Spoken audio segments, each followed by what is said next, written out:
시청자 여러분 안녕하십니까? 최고의 경지에 다가서고 있는 이 시대의 진짜 리더들, 그들의 인생 키워드를 묻습니다. 저는 진행을 맡은 김경도입니다. 더 큐, 오늘의 초대 손님은 이분입니다. K푸드의 대표 주자로 떡볶이를 빼놓을 수가 없겠는데요. 한국에서 떡볶이 사업을 가장 크게 하고 있는 분들 중에 하나입니다. 두 끼의 김관훈 대표 모셨습니다.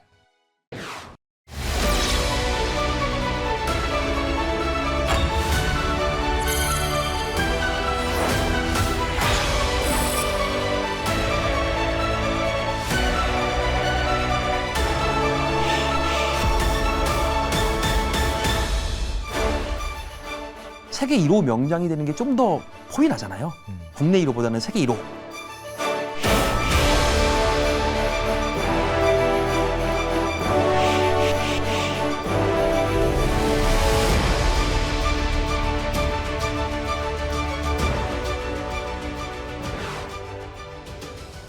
대표님 안녕하세요. 네, 안녕하십니까. 네, 오늘은 K푸드 네. 두 끼의 대표님을 모셨어요.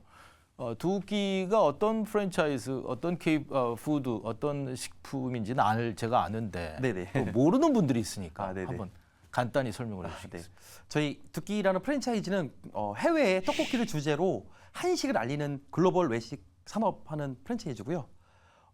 말씀 그대로 그냥 떡볶이, 한식, 레스토랑이라고 생각하시면 됩니다. 아, 떡볶이. 네네. 주 메뉴가 떡볶이인 겁니까? 아니면 다른 메뉴도 있는 겁니까? 다른 메뉴도 충분히 있는데 네. 아무래도 떡볶이를 주제로 네. 만든 한식 프랜차이즈죠. 한식 네. 레스토랑. 아하. 네. 그럼 두 끼만의 뭐 특징이 있나요? 저는 그 떡볶이라는 건 그렇게 특별한 음식 같아 보이진 않는데요. 네네, 맞습니다. 네. 떡볶이가 우리 주변에도 너무 흔하게 있잖아요. 네네. 그래서 말씀대로 되게 특별하지 않을 수 있는데 음흠. 저희 회사는 그거를 약간 좀 특별하게 이야기를 풀어나갔죠. 그러다 보니까 그렇군요. 이제 해외에도 있는 브랜드인데 저희는 아무래도 떡볶이가 한국의 고유 음식이고 그 다음에 해외에는 없다 보니까 저희가 해외에서 떡볶이를 해외 사람들이 잘 먹을 수 있도록 만들어 놓은 시스템이 있어요. 네. 네, 그렇기 때문에 저희가 좀 아무래도 일반 떡볶이 가게랑은 좀 차이점이 좀 많이 있죠. 네. 네. 어떻게 다른지가 좀 궁금한데 예를 네네. 들면 좀 자세히 설명을 해주실까요? 흔히 저희 주변에 있거나 저희가 알고 있는 떡볶이들은 흔히 사장님이 큰 철판에 떡볶이를 만들어서 1인분씩 제공을 하잖아요. 그렇습니다. 근데 저희는 손님 미리 만들어 놨다가 그렇죠. 그걸 이렇게 네네네. 해서 한 뭐 그릇씩 이렇게. 그렇죠. 주문과 동시에 네네네. 담아주거나 아니면 네. 끓여주거나 네. 뭐 이런 형태인데 저희는 고객들이 직접 방문하자마자 그 셀프바가 쫙 놓여져 있어요. 뭐 떡부터 야채, 어묵, 뭐 소스, 그다음에 라면 사리까지, 음료수까지 다 있으니까 아, 그럼 네. 떡볶이 뷔페인 거군요. 그렇죠. 네, 네. 본인이 와서 본인이 원하는 스타일의 떡볶이를 직접 만들어 먹을 수 있는 이런 시스템이죠. 재료도 여러 개 있고. 되게 다양하게 많습니다. 그러니까 요즘 신세대들이 좋아하는 뭐 여러 가지 다양한 매운맛도 있고 뭐 달콤한 맛 뭐 여러 가지 그렇죠. 그런 그런 나만의 레시피로 이제 만들 수 먹을 수 있는 떡볶이. 그러니까 굉장히 특별한 떡볶이가 되겠습니다. 예, 맞습니다. 근데 그게 어떻게 해서 처음에 시작을 하게 된 겁니까? 처음 시작은 뭐 떡볶이 장사를 대박 내자, 장사를 시작해가지고 돈을 많이 벌자, 뭐 이렇게 시작한 건 아니었고요. 네. 제가 원래 그 떡볶이 동호회 회장입니다. 떡볶이 동호회. 네, 떡볶이 동호회 회장이에요.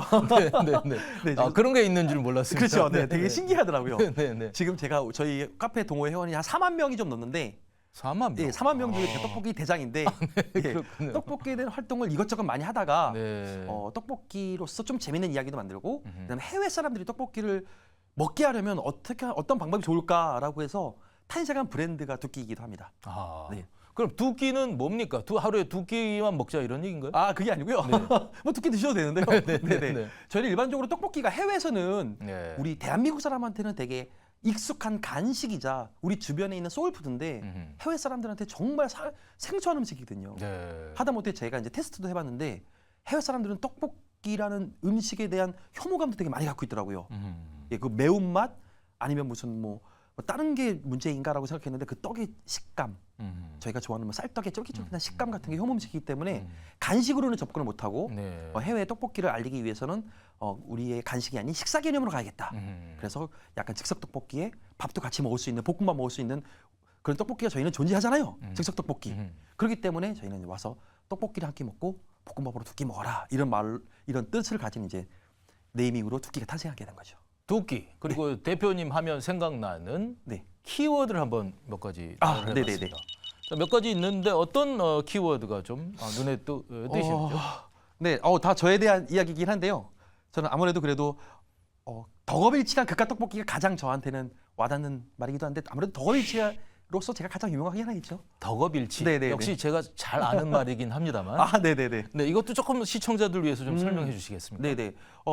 말씀 그대로 어떠한 내가 전문적인 분야가 내 완전 처음에 직업으로 시작한 게 아닌 내 취미 활동이 취미 활동을 시작하면서부터 그게 점점점 전문화되면서 이게 직업까지 이어간 흔히 말하는 뭐 덕후가 이제 직업이 됐다고 하죠. 그런 내가 잘하는 거, 내가 네네네. 자신 있는 거, 그렇죠. 이걸 이제 직업으로 했다 이런 얘기입니다. 그렇죠. 처음에 시작은 어떻게 된 겁니까? 그래서 몇 년도에 어디서 어떻게 시작한 겁니까? 처음에 저는 2011년도, 2012년도에까지 오래됐군요.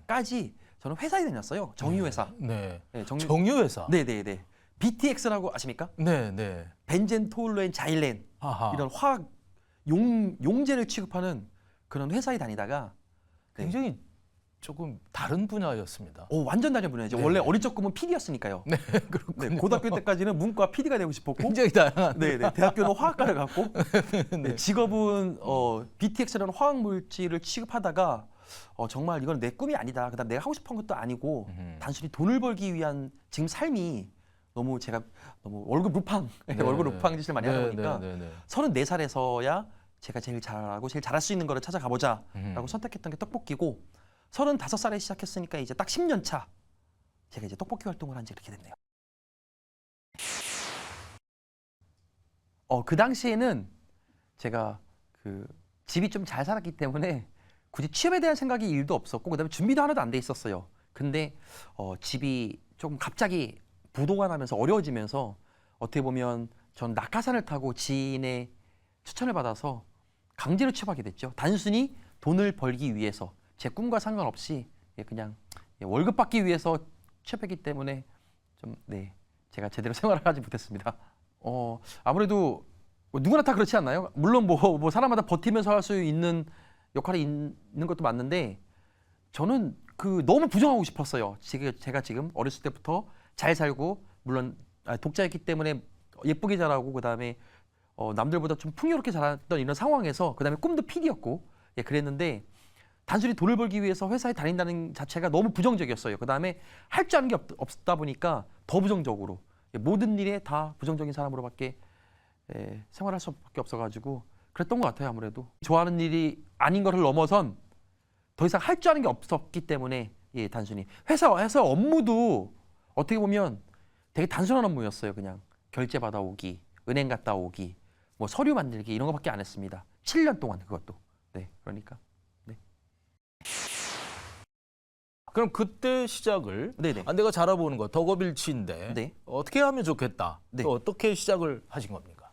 그 당시에는 어쨌든 돈을 벌어야 되기 때문에 회사 생활을 계속 했어요. 네. 근데 이제 떡볶이 장사를 하려고 원래는 시작했거든요.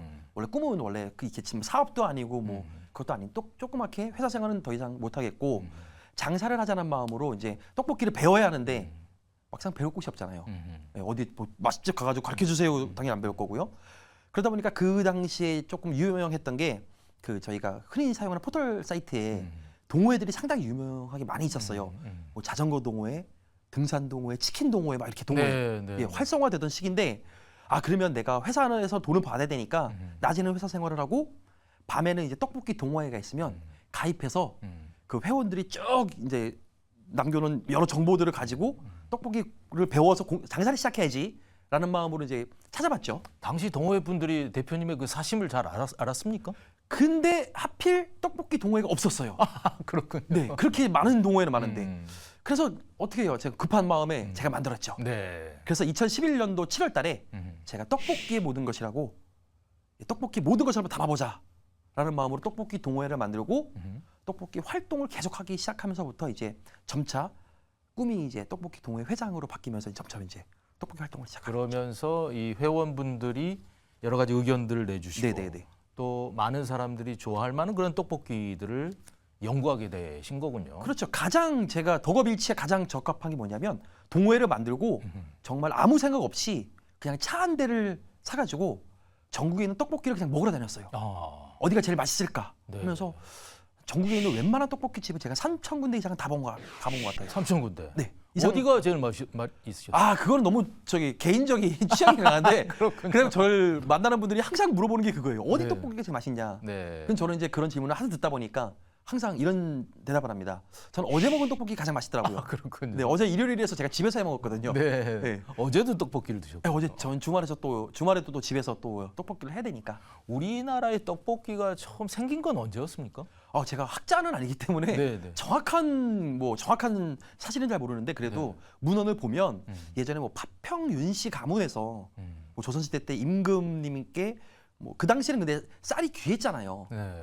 일반 서민들은 못 먹는 쌀인데 그 쌀로 떡볶이를 만들 정도면 아무래도 엄청나게 부자들만 먹을 수 있는 떡볶이. 네. 그러다 보니까 파평윤씨에서 뭐 궁중 떡볶이를 만들어 뭐 진상을 했다거나 뭐 이런 네. 이야기가 많은데 제가 생각하는 떡볶이에 대한 정확한 그 우리나라의 대중화는 아무래도 그 1960년대 전쟁 이후에 이제 우리나라에 밀가루가 많이 수입되면서 이제 홍문식 장려운동이라는 걸 했죠. 정부에서 이제 밀가루를 많이 수입되니까 많이 먹어라. 쌀 먹지 말고 밀가루 많이 먹어라. 라고 했던 이런 운동을 했을 때 그 밀로 우리나라는 이제 빵보다는 이렇게 떡처럼 만들어서 그 청계천 일장에 이제 밀떡을 팔았었고 그다음에 그 당시 이제 LPG 가스가 들어오면서 신당동에 이렇게 떡볶이가 들어오면서 그때부터 아마 대중화되지 않았나라는 약간 떡볶이 역사. 처음의 시작과 중간의 역사는 조금 상당히 대비가 된 네네네. 듯한 느낌이 드는데요. 네. 근데 이유는 조선시대 때 분명히 떡볶이는 존재했는데 그 당시에는 분명히 아까 말씀드렸듯이 쌀이 귀했기 때문에 네. 아마 양반들이나 임금님들만 드셨을 것 같아요. 일반 서민들은 쌀을 못 먹으니까 그 당시에는. 그렇기 때문에 그런 떡볶이의 대중화라고 보기에는 좀 어려우니까 탄생을 그렇게 했지만 아무래도 대중화는 그래도 전 국민이 다 먹을 수 있는 게 떡볶이는 그때 탄생하지 않았나 네. 생각합니다. 우리 K푸드가 요즘에 전 세계적으로 굉장한 인기를 모으고 있습니다. 맞습니다. 근데 네. 그 중에서도 떡볶이가 네네. 왜 대표 주자여야 하는가? 네. 뭐 이런 질문을 할 수 있을 것 같은데요. 말씀대로 요즘 뉴스에 보면 뭐 뉴욕이나 영국 같은데 떡볶이 뭐 인기, 한류에 힘 입어 뭐 인기 막 이런 얘기 많이 나와요. 아무래도 그 시작점이 저희가 아니란가라고 저는 생각하고요. 아직까지 외국인들은 그렇게 떡볶이를 아직까지는 그렇게 막 즐긴다고 생각하지 저는 않아요. 그렇기 때문에 아무래도 저희가 좀 더 떡볶이를 즐긴다는 것은 아직까지는 슬쩍슬쩍 조금씩 맛만 보는 거지 대중화는 되지 않고 생각하고 아무래도 저희 같은 이런 업체가 떡볶이의 대중화를 좀 만들고 있을 거라는 생각이 들어가지고 네. 전 세계적으로 지금 우리 두 끼의 매장이 몇 개나 됩니까? 지금 국내에는 대략 230개 정도 되고요. 네. 해외에는 이제 150개 가량 됩니다. 150개. 네네. 그러면 어디에 있습니까? 저희가 지금 동남아시아는 거의 다 있고 10개국에 나와 있는데 네네. 베트남, 태국, 싱가폴, 인도네시아, 말레이시아, 그다음에 호주, 필리핀, 그다음에 올해 이제 미국 오픈할 예정 가지고 있고요. 네. 또 어디가 빠졌지? 네, 한 10개국 정도 저희 나가 있습니다. 네. 네네네. 이제 그 아세안 국가들, 동남아 지역에서 우리 떡볶이에 대한 반응은 어떤가요? 처음에는 그들도 떡볶이를 좀 어색해했는데 아무래도 저희 시스템이 일반 이렇게 만들어주는 떡볶이가 아니고 본인들이 직접 가져다 먹는 그런 시스템이다 보니까 저희가 공약을 할 때 애초에 저희 해외에 가면 한국이랑 똑같이 식자재가 놓여 있는데 3분의 2 정도는 그들에게 익숙한 식재료가 놓여 있어요. 그렇군요. 예를 들어서 뭐 베트남에 태국 가면 뭐 고수가 있고 완자가 있고 뭐 새우가 있고 이러다 보니까 그들이 떡볶이를 처음에 받아들일 때 좀 쉽게 다가가도록 하다 보니까 거의 뭐 지금 저희의 인기는 어마어마하죠. 동남아시아에서는요. 아무래도 코로나 때 조금 잠잠하다가 다시 조금 올라오는 분위기도 한데 옛날만큼 저희도 동남아시아에서는 계속 인기 많이 얻고 있습니다. 아무래도 이제 몰 매장 같은 경우에는 사람들이 많이 기다리고 있고요. 가장 인상 깊게 본 매장은 필리핀에 있었어요. 얼마 전에 제가 다녀왔는데 그 필리핀 현지인인데 딸아이가 생일이래요. 그래서 딸아이가 제일 가고 싶은 곳이 두끼래요. 그래서 그 외곽에서 마닐라로 2시간 반 동안 운전하고 엄마가 운전해서 와서 두끼에서 1시간 반 동안 기다려서 두끼를 먹고 나가면서 저를 만난 거예요. 하필 제가 그거를 본 거예요. 그래서 이야기 나눈 적이 있는데 그게 가장 좀 그 정도까지 저희가 외국 사람들한테는 와보고 싶은 매장 그런 매장이죠. 자기식으로 네네. 즐길 수 있도록. 맞습니다. 아. 네. 그런데 공통적으로 좀 이렇게 맵다거나 네네. 아니면 어떤 그런 특징은 있나요? 저희가 그 소스도 한두 가지가 아니고 기본 7가지, 8가지 그다음에 항상 개발하기 때문에 말씀드린 매운맛부터 안 매운맛, 짜장맛, 로제, 요즘 유행하는 마라까지 다양하게 있다 보니까 마라까지. 네. 거기서도 8가지 소스가 나오지만 그걸 또 섞을 수도 있어요. 아. 그러니까 거기서 또 파생되는 레시피들이 어마어마하게 많죠. 말씀 들어보니까 네네. 굉장히 그렇게 가볍게 먹는 뭐 간단한 음식이 아닙니다. 아, 굉장히 네네. 어떻게 보면 비싼 재료들이 많이 들어가고 네네. 경우에 따라서는 굉장히 돈을 많이 들여야 네네. 이 먹을 수 있는 그런 떡볶이인 것 같습니다. 네, 처음에 말씀드렸듯이 저희는 떡볶이를 주제로 하는 한식 레스토랑이에요. 그렇군요. 예, 레스토랑입니다. 네. 한국에서야 이제 한국의 두 끼를 즐기는 친구들은 아무래도 이제 떡볶이가 익숙하다 보니까 떡볶이를 즐기는 경우가 많은데 해외에서는 아무래도 레스토랑이다 보니까 가격이 그들이 소비하는 문화치고는 많이 비싸죠. 그렇군요. 네, 베트남 같은 경우는 거의 1인당 기준이 한 7,000원에서 7,500원 정도 되거든요. 네. 한국 돈으로. 하지만 그들은 보통 1,000원에서 1,500원에 음. 한 끼리 식사할 수 있는 정도니까 상당히 비싸죠. 음. 전 세계적으로는 지금 호주가 가장 비쌉니다. 두 끼는. 어. 33,000원에 지금 책정돼 있습니다. 1인당. 네. 아, 그러니까 굉장히- 엄청 비싼 거죠. 굉장히 비싼 겁니다. 비싼 거죠. 네. 네. 아, 네. 그거 황교익 쌤이 말씀하신 것 같은데 제가 참고로 황교익 쌤이 했던 그 맛 칼럼니스트 3기 교육생이었거든요. 예, 그러면서 저랑 그 당시만 해도 꽤 오래됐어요. 한 10년 가까이 됐는데 황교익 쌤이랑 떡볶이 가지고 많이 이렇게 이야기를 나눈 적이 많아요. 뭐 떡볶이는 뭐 맛이 없는 음식이다. 뭐 떡볶이는 뭐 실제 볶아야 된다라는 음식이 막 기억이 나는데 얼마 전에 그런 기사를 해주셨더라고요. 그리고 떡볶이에 가장 어울리는 게 어울리는 게 또 두 끼다라고 이렇게 말씀해 주셔가지고 감사하기도 한데 저는 그렇게 생각해요. 그 떡볶이가 뭐 맛 칼럼니스트나 학자들이나 이런 아니면 뭐 셰프들이나 이런 이쪽에 완전 요리의 전문가적인 입장이 아닌 그냥 국물로 먹어도 국물 떡볶이요, 끓이면 그냥 떡볶이요, 그냥 우리 친구들하고 함께 먹었으면 학교 앞에 떡볶이요, 이렇게 그냥 떡볶이는 그냥 다양했으면 좋겠어요. 그렇기 때문에 떡볶이에는 뭐 한 가지 뭐 정답은 없다. 그냥 우리가 언제나 곁에서 즐길 수 있는 것들이 항상 우리의 떡볶이고 우리의 추억의 음식이다라고 저는 그냥 그렇게 이야기하고 싶어요, 그냥요. 네. 사실 우리 K푸드가 뭐 미국이라든가 여러 유럽에서도 네. 한국 음식이 굉장히 인기를 끌고 있지만 네네. 다른 나라 음식에 비해서 그렇게 높은 가격의 네. 음식은 아니거든요. 맞습니다. 네네. 저희가 그렇지. 가격 네. 단가가. 맞아요, 맞아요. 네, 네. 네네. 근데 이 두 끼 네. 떡볶이는 네. 굉장히 가격이 높은 편으로 맞습니다. 되겠네요. 네네. 저희 상당히 높게 형성된 있는 이유가 뭐 본인이 원하는 재료를 떡볶이도 만들어 먹지만 그 해외에 가면 그 이외에 치킨도 있고 과일도 있고 그다음에 튀김류도 상당히 고퀄리티 튀김들도 많고 하다못해 그들은 이제 한국 라면을 하나 사 먹는 비용도 꽤 비싼데 저희는 라면까지 무한 리필에 음료수까지 무한이니까 예 프리니까 거의 뭐 레스토랑으로서 상당히 비싼. 그럼 그걸 두 생각하고 끼가 지금 한 10년, 네. 10년 가까이, 10년 좀 넘었는데. 저희 두 끼는 이제 7년 됐습니다. 올해. 그 네네. 전에 이제 브랜드는 다른 거였군요. 네네. 제가 이제 떡볶이 동호회 활동도 하고 활동도 하고. 네, 그다음에 예. 그래서 여러 이제 가지. 두 끼가 네. 7년이 됐는데 네네. 7년이 된 지금 현재 두 끼가 전 세계적 네. 또는 한국에서 어느 네. 정도의 매출을 올리고 있나요?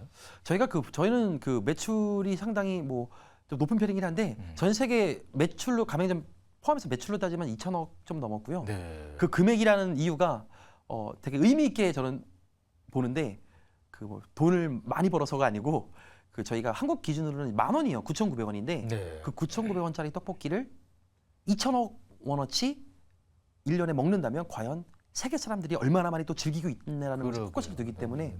저희는 어찌됐든 뭐 기업이지만 음흠. 떡볶이를 전 세계에 알리는 데 집중하고 있는 회사이기도 합니다.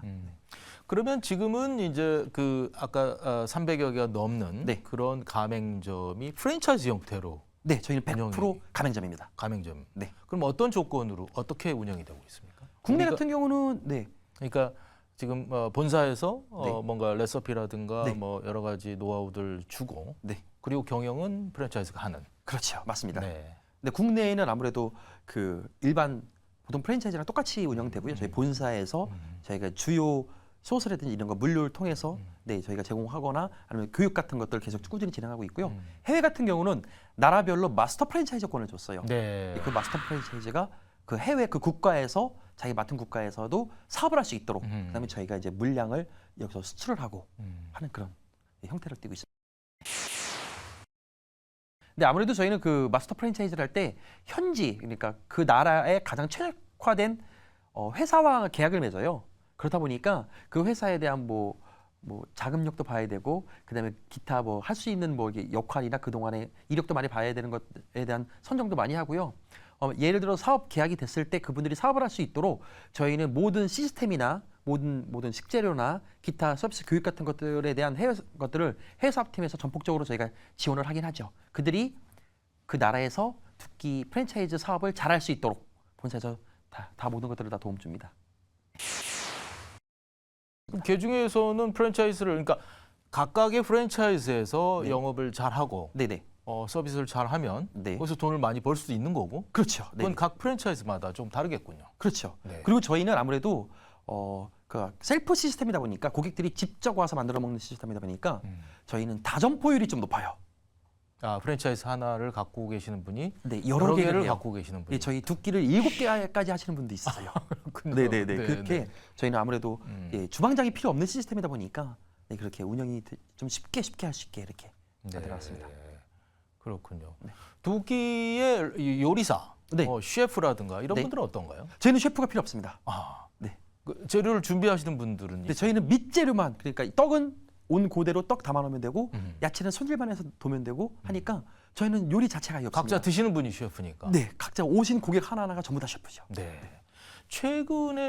최근에는 근데 이 딜리버리 네, 배달해서 음식을 먹는 네, 경우도 있었고, 네네네. 또 많은 분들이 그런 배달하시는 분들을 통해서 네네. 유명한 음식점 이걸 네네. 밀키트도 있습니다. 네. 그런 것들도 있는데 네. 여기는 전부 다 자기들이 만들어서 매장을 꼭 가야 되는 거란 말이에요. 그렇죠, 네네. 그런 트렌드하고는 조금 다르네요. 네, 아무래도 그래서 코로나 때 좀 많이 힘들었어요. 음. 네, 아무래도 그리고 또 부패다 보니까 아무래도 타격도 제일 많이 받긴 했는데 네. 그래도 저희 점주님들도 그렇고 본사도 그렇고 잘 대응하고 잘 버텼기 때문에 지금은 다시 코로나 전보다 매출이 훨 상승했고요. 네.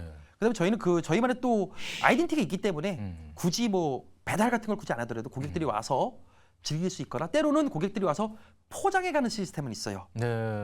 일정 금액을 제공하면 네. 큰 통에 원하는 걸 담아가요. 헐 이득입니다. 네, 헐 이득인데 저희 그래서 이런 홍보를 많이 하고 싶진 않은데 네. 헐 이득이긴 해요. 저희가 헐 소액이네요. 고객 입장에서는 헐 이득이다. 헐 이득이죠. 네, 네, 네, 하다못해 예를 들어서 뭐 17,000원을 내고 김말이만 꽉 채워도 김말이 하나에 보통 700원, 1,000원 하거든요. 가득 채워도 원가 이상에 하기 때문에 저희가 손해긴 한데 그래도 굉장히 좋은 팁인 것 같습니다. 네, 저희 요거는 약간 편집도 해주셔야 되는데 네.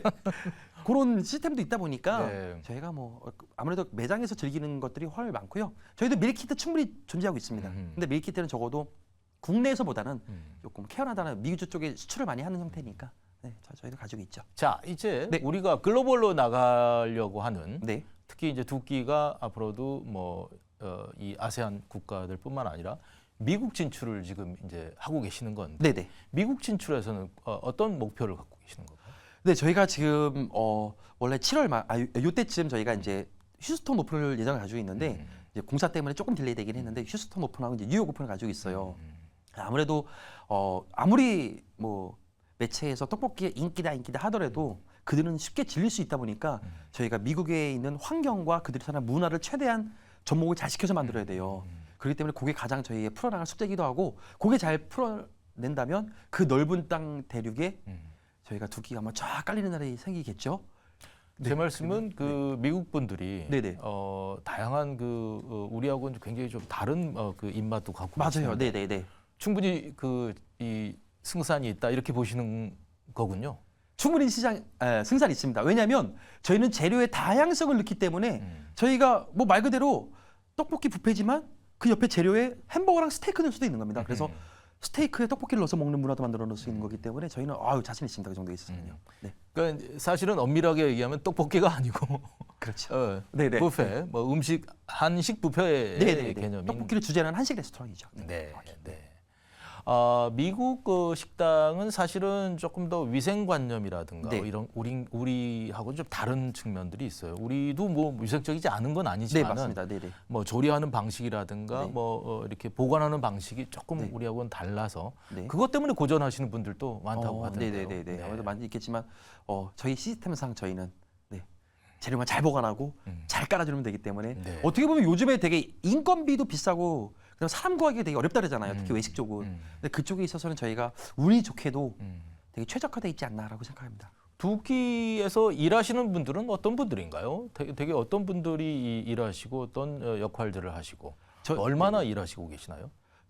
저희 회사 그렇습니다. 저희 회사에서는 여러 팀이 많이 존재합니다. 저희는 개별적으로 좀 잘하는 팀들, 그러니까 잘하는 분야를 잘하는 팀을 이끌게 돼 있는데 저희는 뭐 마케팅 팀, 뭐 회계 팀, 그다음에 국내 사업 팀, 해외 사업 팀, 그다음에 물류 팀, 뭐 등등 해가지고 각자 맡은 역할로 다 할 수 있기 때문에 저희는 인원수는 50명밖에 안 되지만 그 50명을 최적화 잘 분배해가지고 각 맡은 분야에 최적화하도록 저희가 시스템을 다 만들어놨습니다. 제가 여쭤보는 건 사실은 많은 다양한 그 아이템들을 우리가 선택할 수 있고 그거를 소비자들이 직접 하도록 하는 것이기 때문에 그런 아이디어들을 많이 여러 나라에서 가령 그런 재료들을 선택하고 그런 먹는 방식들을 생각하고 문화를 생각하고 이게 굉장히 중요할 것 같아서 되게 중요하죠. 그렇기 때문에 저희 선택한 게 마스터 프랜차이즈를 일부러 선택했던 이유도 만약에 저희 국내에서 해외 지점을 열고 해외에서 만약 사업을 했더라면 저희 회사 입장에서는 더 큰 돈을 벌 수 있을 텐데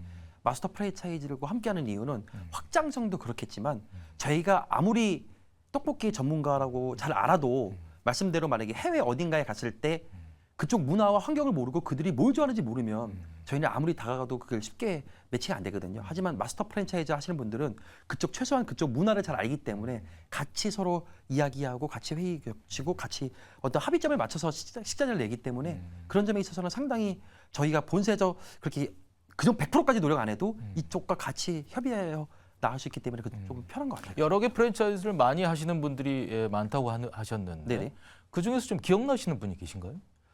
아무래도 지금 현재 베트남에서 그 마스터 프랜차이즈를 하시는 분이 가장 기억에 남긴 하죠. 국내에서 마스터 프랜차이즈 저희 두끼 7개 하시다가 너무 잘 하셔가지고 베트남 사업을 자기가 하고 싶다라고 하셔가지고 베트남의 현지인과 같이 법인을 만들어서 현재 지금 저희 두끼 마스터 프랜차이즈를 하고 계신 분이 제일 확장성도 크고 아무래도 두끼를 가장 많이 이해하다 보니까 제일 잘하고 계시죠. 그분은 어느 정도 성공을 하셨나요?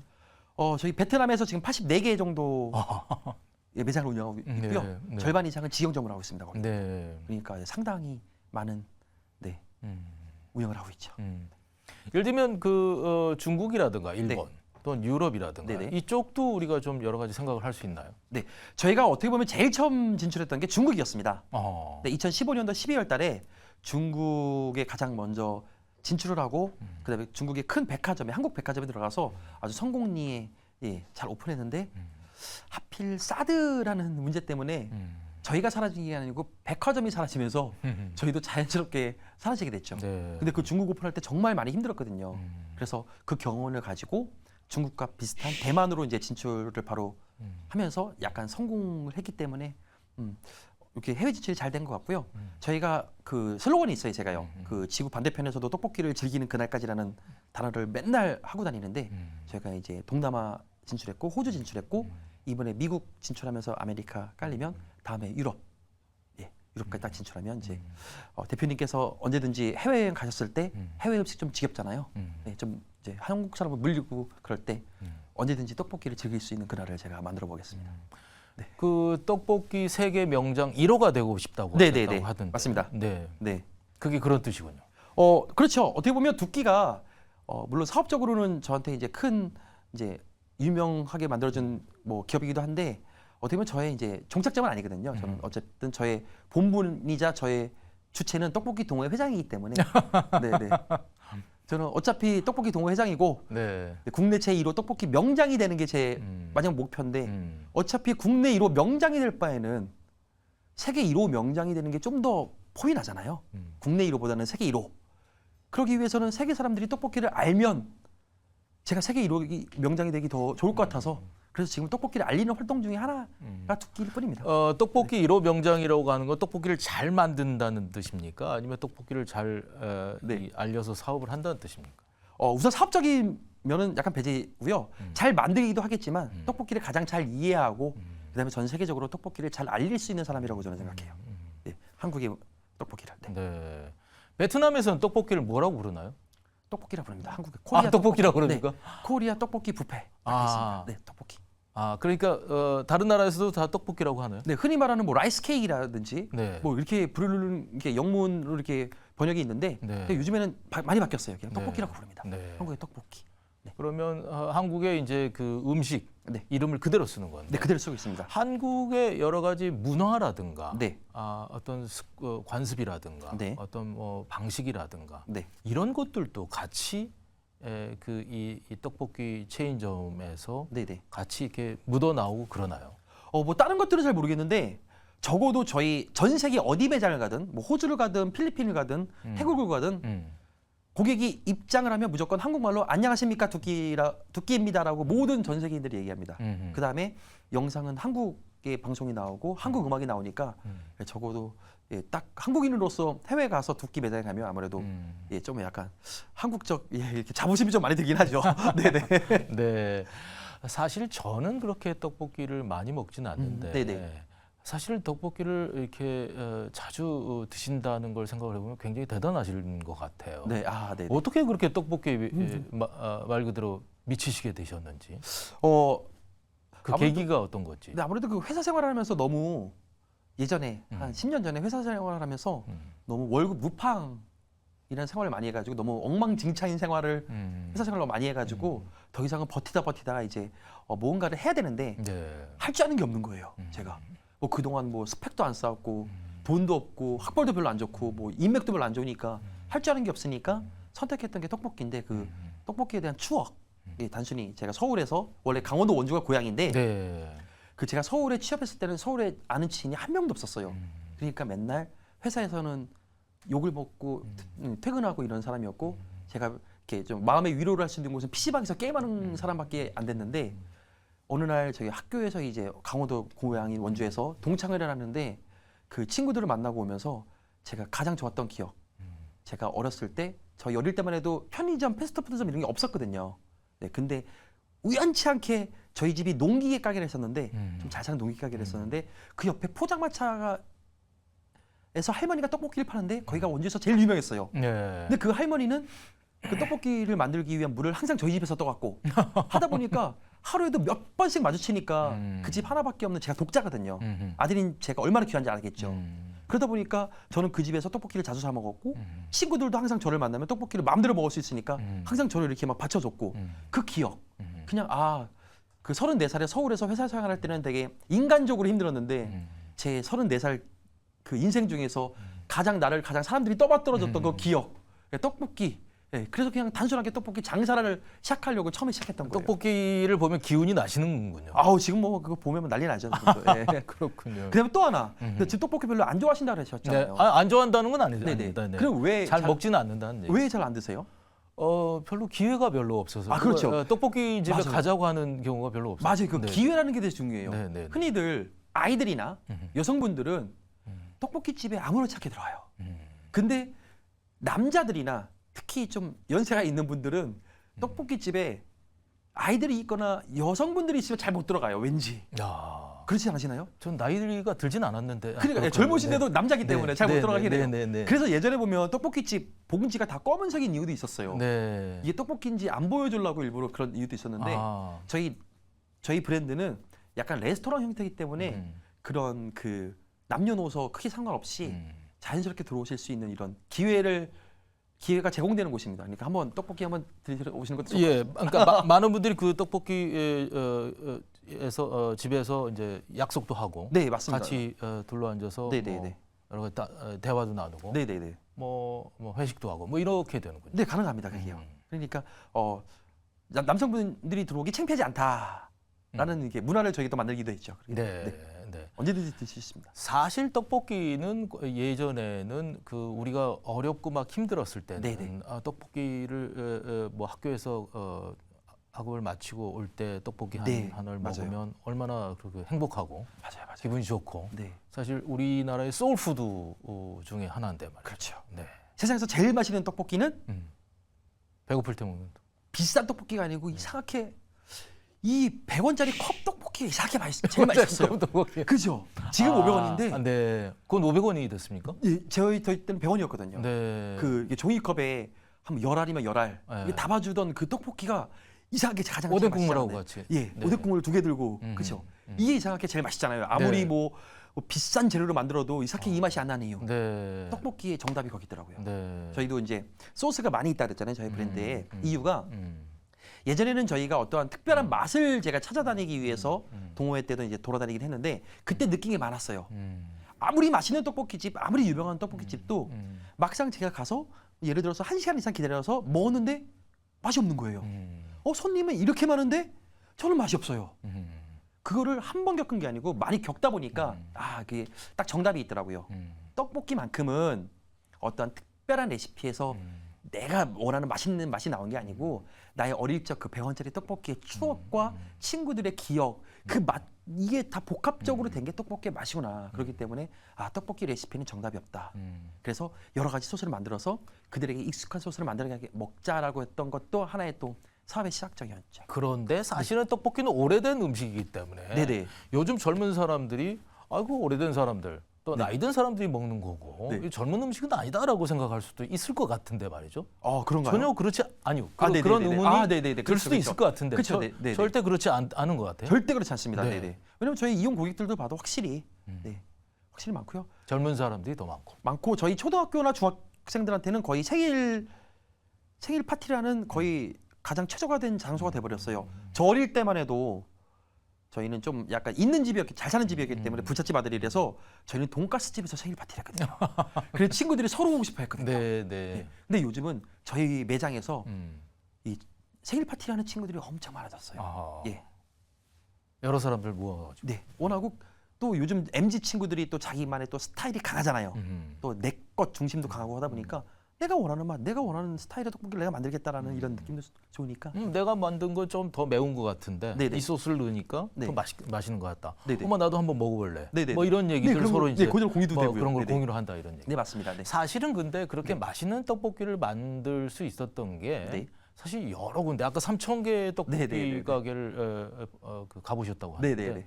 뭐 어묵 사업도 하고 네. 뭐 여러 가지 사업을 해보신 결과가 아닌가 싶기도 하던데요. 그렇죠. 그때는 그 몰랐는데. 얘기를 좀 해봐. 네, 맞습니다. 제가 그 처음에 퇴사를 하고 나서 이제 당장 돈벌이가 없으니까 그냥 떡볶이만 먹으러 다닐 수 없잖아요. 그나마 다행인 게 떡볶이가 좀 저렴했기 때문에 제가 이제 많이 먹으러 다니면서 그 당시 저희 그 동호회에서 제가 회장으로 있는 동호회에서 회원을 만났는데 그 회원이 저에게 큰 은인이 됐어요. 그래서 그 친구를 통해서 제가 이제 어묵 사업을 시작하게 됐거든요. 그 친구가 이제 부산의 삼진어묵이라고 네. 삼진어묵의 박용준 대표인데 네. 그때는 이제 제 이제 카페 회원으로 이제 신입 회원으로 만나서 같이 부산에서 이제 어묵 구경도 하면서 이제 흔히 말하는 핫바라고 하죠. 어묵바 그런 것도 만들면서 사업을 시작하면서 점점 발전해 나갔고요.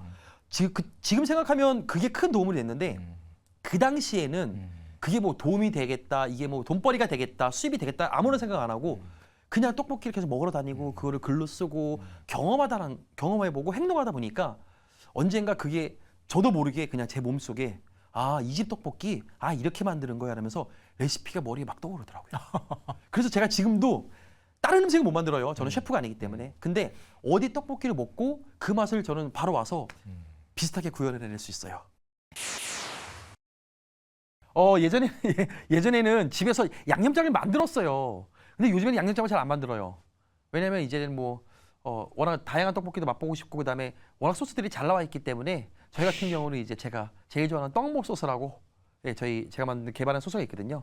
그거 가지고 떡볶이를 만드는데 뭐 만드는 방법에 따라서 개인 취향이니까 많은 맛을 뭐 각자 선호하는 맛을 다 느낄 수 있겠지만 딱 한 가지만큼은 지켜주면 좋은 게 보통 집에서나 만들 때 때로는 매장에서 만들 때 눈앞에 끓고 있는 이 떡볶이를 기다리지 못해서 빨리 먹는 경우가 많아요. 적어도 집에서 떡볶이를 만들 때는 최소한 15분 이상은 항상 끓여라. 국물이 약간 점성이 많이 생길 때까지 끓여라. 최대한. 그거 하나만 지켜도 여러분들이 현재 만들어 드시는 떡볶이보다 훨씬 맛있는 떡볶이를 만들어 드실 수 있습니다. 네. 떡볶이로 책을 또 쓰셨습니까? 네네. 제가 작년에 책을 썼습니다. 그건 어떤 내용입니까? 제목도 좀 아주 하찮은데 네. 그깟 떡볶이라고. 그깟 떡볶이. 네네네. 제가 10년간 이 떡볶이 동호회도 하고 그다음에 뭐 어묵 사업도 하고 컨설팅도 하고 그다음에 많은 방송도 나가고 그다음에 또 푸드트럭도 만들어가지고 영화 드라마 현장에 떡볶이 분식처럼 막 이렇게 다니면서 네. 그런 활동도 하고 죽기도 하면서 떡볶이로서 내가 우리 주변에 아주 흔한 떡볶이 누구나 다 하찮게 보는 떡볶이지만 저는 거기에 집중을 하고 거기에 대한 선택을 해서 아주 집중 있게 행동하다 보니까 그 5년 만에 제가 그 월급 루팡에서 이제는 한식을 알리는 대한민국 애국자로서 이제 활동을 하는 이런 사람까지 성장하는 이야기를 제가 담은 책을 제가 작년에 예, 썼습니다. 그깟 떡볶이가 아니고 굉장히 귀한 꽃 떡볶이가. 네. 네네. 그리고 뭐 우리 이제 여러 그 한식의 역사가 있는데 네네. 우리 여러분들 중에서 롤 모델이 있으신가요? 아, 뭐 많은 분들 롤모델 많더라고요. 근데 저는 좀 약간 딱 보기에도 좀 약간 괴짜스럽잖아요. 괴짜스럽고 좀 일반인 같지 않잖아요, 그죠? 아닌 것 같은데, 네네. 보통 말씀하십시오. 이런 자리에 나와서 자기의 본질은 떡볶이 동호 회장이라고 말하는 사람이 흔치 않을 거잖아요, 그죠? 그래서 저의 롤모델도 약간 좀 특이하긴 해요. 현존하는 사람은 아니고요. 네. 네, 저는 그 아이언맨이 아닌 토니 스타크가 되고 싶다는 생각을 많이 했습니다. 아. 저의 롤모델입니다. 약간 네. 괴짜이면서도 정의롭고 네. 자기가 할 수 있는 거 다 하면서도 예, 정말 이상적인. 보통 사람들은 아이언맨 캐릭터를 좋아하는. 아, 저는 아이언맨보다 토니 스타크가 더 좋습니다. 아, 네. 네. 그렇군요. 그래서 저는 좀 괴짜이긴 하죠. 네. 약간 그런 그 괴짜 인생을 좀 살고 싶어요. 토니 스타크를 좋아하는 이유가 뭡니까? 예, 말씀대로 너무 멋있어요. 그냥 그분이 더 멋있다. 네, 하고 싶은 거 다 하고 생각 뚜렷하면서도 네. 제일 중요했던 게 남들이 하지 않은 생각을 하고 있어요. 항상 보면 그 물론 영화 주인공이긴 하지만 다른 사람들과 항상 다른 생각으로 하면서도 되게 정의롭게 행동하는 모습들이 예, 저는 너무 좋아요. 그리고 네, 괴짜인 분이 가장 좋습니다. 정의로운 괴짜. 네. 강의를 굉장히 잘하시는 걸로 유명하시는데 이 네, 자리에서 한번 그 3분 스피치를 한번 해주실 수 있을까요? 아, 대상을 누구로 할까요? 시청자들. 아, 시청자 대상으로. 좋습니다. 네. 네, 네, 네. 3분입니다. 네, 좋습니다. 시작하겠습니다. 네, 열정 없는 김대리에서 대한민국의 떡볶이를 전 세계에 알리는 떡볶이 명장이 되는 그날까지 제가 가장 먼저 바뀌었던 것이 바로 행동이었어요. 저는 회사에서 욕 바가지로 먹는 열정 없는 김대리였거든요. 하지만 회사를 나오고 나서 떡볶이라는 주제로 그냥 행동했을 뿐인데 모든 것들이 바뀌었더라고요. 나에게 행동을 통해서 엄청난 자신감, 그 다음에 엄청난 인맥, 그 다음에 엄청난 추진력을 줬고 그런 것들이 모여서 지금의 현재 제가 계속 성장하고 있는 것 같아요. 만약 여러분들이 좋아하는 것과 잘하는 것, 둘 중에 어떤 것을 하고 싶으냐는 질문을 할 때 저는 항상 이런 얘기를 합니다. 좋아하는 것도 좋고 잘하는 것도 좋은데 여러분들이 진짜 하고 싶은 거 하라고. 저는 떡볶이 동호회 회장이 정말 하고 싶었고 떡볶이 동호회 1호 명장이 정말 하고 싶었어요. 그렇기 때문에 그 어떤 때로는 힘들고 어렵거나 뭐 많은 욕이 들어와도 뭐 끊임없이 예, 그 욕을 다 물리치고 그 다음에 계속 나갈 수 있었던 것 같아요. 그리고 또 하나 제가 퇴사할 때만 해도 모든 사람들이 저한테 야 떡볶이 동호회 회장에서 뭐 하려고 도대체 그냥 회사에서 주는 월급이나 받으면서 있지 그 34살 그 늦은 나이에 도대체 뭐 하려고 이런 얘기 정말 많이 들었거든요. 하지만 저는 그 당시 떡볶이 동호회 회장으로서 그냥 미쳤기 때문에 그냥 떡볶이에 미쳤기 때문에 그냥 용기 내서 퇴사한 게 아니고 미쳐서 퇴사할 수 있었어요. 그 당시 모든 사람들이 다 반대했거든요. 하지만 그 미친 행동도 꾸준히 하고 계속 하다 보니까 어느 순간 저 사람 진짜 떡볶이에 처음에 미친놈이었는데 뭔가 될 것 같은데 정말 떡볶이 회장하려나? 진짜 떡볶이 명장하려나? 조금씩 인정을 받게 되더라고요. 그러다 보니까 제 자신도 그런 인정을 받아 점점점 성장하게 되고 예, 그러다 보니까 네, 점점점 이 위치에 올라오게 되더라고요. 여러분도 혹시 어떠한 목적을 정하거나 꿈을 정했을 때는 정말 미친 듯이 한번 해보는 거예요. 그 해보는 거, 안 해보는 거 어차피 안 해봐도 시간은 가고 해도 시간은 갑니다. 그럴 바에는 미친 듯이 해보는 거예요. 어떠한 주변 사람들이 뭐라 그래도. 대신 중간에 멈추면 진짜 그냥 미친놈으로 끝나요. 하지만 그 행동을 계속하다 보면 어떤 사람들은 또 주위 사람들은 저 사람 원래 저런 사람이야. 원래 저런 행동을 했었나? 원래 저런 길로 가고 있었던 사람이구나 라고 인정받는 순간 여러분들의 인생은 완전히 바뀝니다. 저도 5년 만에 열정 없는 김대리에서 대한민국의 떡볶이를 알리는 명인으로 완전히 바뀌어버렸습니다. 적어도 여러분들은 이 영상을 보고 계시는 여러분들은 저보다 훨씬 더 빠른 나이, 좀 더 젊은 나이에 시작하시니까 저보다 시간적 여유가 훨씬 많으시니까 저와 비슷한 연령이 됐을 때 성장된 사람으로서 만나실 수 있을 것 같고요. 어쨌든 자, 여러분들 지금 모든 것들을 다 멈추시고 여러분들이 하고 싶었던 꿈, 행동, 목적에 따라서 무조건 행동하세요. 지금 바로 당장.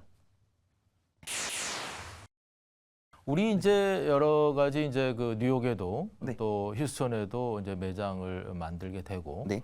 또 이제 우리 두끼가 글로벌화 되는데 앞으로 이제 두끼의 계획은 또 어떤 게 있습니까? 뭐 아무래도 저희는 이제 해외 진출을 하고 해외 떡볶이를 알리고 싶은 브랜드다 보니까 첫 번째 목표는 전 세계 두끼 있기. 뭐 달나라까지 솔직히 좀 오바고요. 네. 네, 전 세계 두끼 있기가 가장 중요하긴 하고, 그다음 미국 뉴욕에 저희가 좀 오픈했을 때는 좀 대대적으로 크게 한번 광고 한번 멋지게 한번 해보고 싶은 생각 가지고 있습니다. 네. 예를 들어서 지금 계획이긴 한데 타임스퀘어에 여태까지 뭐 김치나 불고기나 한복은 뭐 가끔 나왔지만 대한민국의 떡볶이는 한 번도 나온 적이 있거든요. 그래서 이거를 뭐 두끼다 이렇게 광고하는 게 아니고 정말 맛있는 떡볶이 광고를 너무 예쁘게 멋있게 한번 해보고 싶어요.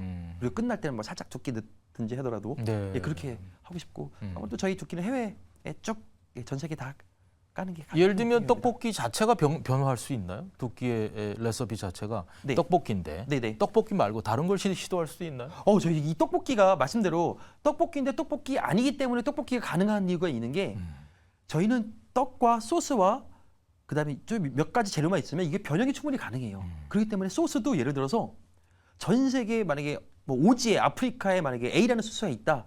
그들이 즐겨 먹는 그럼 그거에 그 소스를 만들어서 떡볶이에 같이 비비면 저는 그것도 하나의 떡볶이라고 생각하거든요. 단 이게 그들에게 익숙해질 때쯤 그들이 언젠가는 떡볶이의 고유성을 찾아오겠죠. 저희도 예전에 아주 두꺼운 피자만 먹다가 요즘에는 화덕 피자를 찾아가듯 예. 그렇게 쉽게 다가갈 수 있을 떡볶이가 예, 분명히 존재할 겁니다. 제가 여쭤보는 거는 그 떡볶이가 아닌 네네. 우리가 뭐 치킨도 한국 네네. 치킨도 굉장히 네네네. 중요하고 네네. 한국 빵도 굉장히 뭐 네네네. 여러분들이 인기를 하고 있고 네. 또 뭐 김밥도 그렇고 네네. 그렇단 말이죠. 네. 그런 것도 시도를 한번 해보실 생각이 저희요? 네. 저는 아무래도 예, 떡볶이이긴 한데 지금 현재 말씀하신 네, 네, 모든 네. 것들이 해외 매장에 다 있습니다. 아하. 김밥도 있고 치킨도 있고 다 있긴 한데 아무래도 저희는 메인이 떡볶이긴 합니다. 네. 오로지 이제 떡볶이 동호회 회장으로서 네네. 네. 네. 그다음에 제가 제일 잘하는 거 해야죠. 그렇습니다. 네. 인생이라고 하기에는 너무 길고요. 저는 뭐 인생을 한 키워드로 쭉 살아본 적이 없어가지고 단 제가 10년 전부터 지금까지 계속 성장하고 있어요. 그 성장하는 제 인생에 있어서 가장 큰 키워드는 바로 행동이었던 것 같아요. 그 전에는 제가 뭐 목표가 있거나 꿈이 있거나 뭐 어떤 일이 있을 때도 핑계를 대거나 어떤 뭐 잘 행동을 안 했는데 지금은 무조건 생각나는 대로 그대로 행동을 하거든요. 뭐 고민할 필요가 없어요. 그렇기 때문에 제 인생 키워드는 아무래도 행동 이게 가장 큰 것 같아요. 말씀하신 대로 굉장히 독특하면서도 네네네. 아주 그 사람들한테 많은 사랑을 받는 그런 두끼 네. 그런 대표님이 아주 되시는 것 감사합니다. 굉장히 보기가 좋습니다. 오늘 말씀 감사합니다. 네, 감사합니다. 네. 네, 한국 음식 K-푸드 우리 전 세계적으로 굉장히 많은 인기를 모으고 있는데요. 떡볶이가 이제 더 인기를 모으고 있어서 그게 새로운 우리 대표 음식으로 우리 전체 전 세계적으로 인기를 모으고 있는 것 같습니다. 그 재밌는 스토리 오늘 들어봤습니다. 시청자 여러분 감사합니다. 또 다음 시간에 뵙겠습니다.